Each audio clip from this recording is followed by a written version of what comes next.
वो अफगानी हैं जिन्होंने पाकिस्तान के अंदर क्रिकेट खेल खेलकर सीखी है। ये पेशावर में खेलते रहे हमारे लड़कों के साथ, यही पाकिस्तान में इन्होंने क्रिकेट सीखी, यही ट्रेनिंग की, यही पल के बड़े हुए और अब क्रिकेट टीम बन गई। अब वो उस टीम के साथ भी नहीं खेल सकते। वजह क्या है? हमने अफगानिस्तान के साथ भी अपने ताल्लुकात बिगाड़ दिए। तहरीक इंसाफ को शाबाश यहां मिलनी चाहिए कि 3.5 साल से ज्यादा हो गए, उन्होंने बहुत मार खाई, बहुत मार खाई, 3.25 साल होने वाले हैं, तबाही फेर दी उनकी उन्होंने। लेकिन आज भी तहरीक इंसाफ रेजिस्ट कर रही है, मुकाबला कर रही है, मुजामत कर रही है। जबकि तहरीक लबैक को 1 हफ्ता हुआ भी सिर्फ इस लड़ाई में उतरे हुए।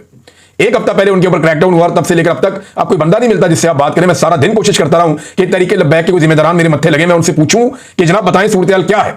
और कोई तो कुछ बताए ना, कोई नजर नहीं आता, ना सोशल मीडिया पे ना मीडिया पे। जिनके नंबर थे वो भी सारे गायब हैं, जिन लोगों से रब्ता करो वो कहते हैं जी कोई राब्ते में साफियों से करो, सभी गायब है, सारे के सारे अंडरग्राउंड हो गए। तो तहरीक इंसाफ ने अपनी पसली साबित की है वक्त के साथ साथ, जिनको हमेशा ताने दिए जाते थे। अब नाज़रीन, शहबाज शरीफ साहब ने इस मौके पर एक बड़ी अजीबोगरीब बात की। अब बड़ा गुस्सा आएगा कई लोगों को जब मैं ये बात करूंगा, लेकिन मुझे ये बात करनी है।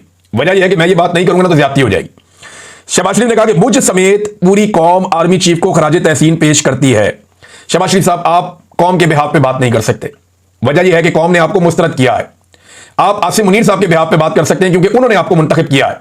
कौम ने आपको मुस्तरद किया, आपको वोट नहीं डाले, लिहाजा आप कौम के बिहाफ पे कोई बात ना करें कि मैं कौम के हवाले से ये बात कर रहा हूं। कौम किस बात पे खराज तहसीन पेश कर रही है? चंद चीजें मैं आपके सामने रख देता हूं। क्या कौम 9 मई पर खराज तहसीन पेश कर रही है या 26 नवंबर पर? साने मुरीदके पे खराज तहसीन पेश कर रही है या 8 फरवरी 2024 के इलेक्शन चोरी करने पर, जबरी गुमशुदगियों पर खराज तहसीन पेश कर रही है या मईशत की मुकम्मल तबाही पर, जुल्म जबर और फस्तायत पर खराज तहसीन पेश कर रही है या दहशतगर्दी में बेपनाह और खौफनाक इजाफे पर, गुर्बत और महंगाई में बेपनाह इजाफे पर, या इद्दत जैसे घटिया केसों के ऊपर कौम खराज तहसीन पेश कर रही है, या फिर इसराइल के बारे में जो हमने पॉलिसी बदली है उस पर खराज तहसीन पेश कर रही है, पाकिस्तानियों के मुल्क छोड़कर जाने पर 30 लाख आदमी पाकिस्तान छोड़कर चला गया, या फिर सरमाया पाकिस्तान से लगातार बैरून मुल्क जाने पर खराज तहसीन पेश कर रही है, गंदम के स्कैंडल पर या चीनी के स्कैंडल पर, या बढ़ते हुए ड्रोन हमलों पर और रोज गिरती हुई लाशों पर, किस चीज पर पाकिस्तान की कौम खराज तहसीन पेश कर रही है? शहबाज शरीफ साहब, पाकिस्तान के कई इलाकों को नो गो एरिया बना दिया गया है। 30 लाख पाकिस्तानियों ने मुल्क छोड़ दिया है।